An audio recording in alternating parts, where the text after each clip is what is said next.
Hello. Welcome to this video where we will be learning some cool tricks about the tables in Microsoft Excel.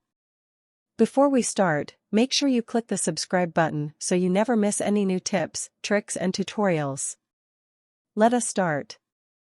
If you have a table like this, stop using the equals sum function.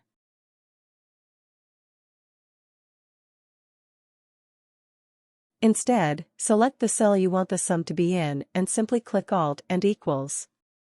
Similarly, you can select the whole row and press Alt and equals to get the sum for all columns.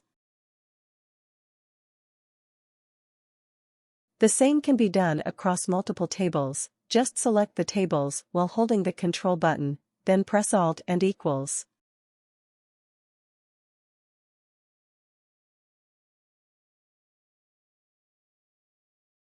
Also, you need to stop using the average function when you have multiple columns. Let me show you the best way to do this.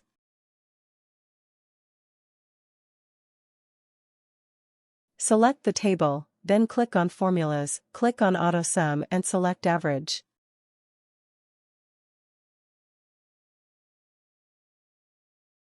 Again, this can be done on multiple tables. Select the tables by holding the Control button. Click Formulas, Auto Sum, then select Average. For the final trick of this video, I will show you how to quickly format your table. Select the table you want and press Alt, O, and A. Now select the table formatting that you like. Thank you for watching this video. Don't forget to subscribe.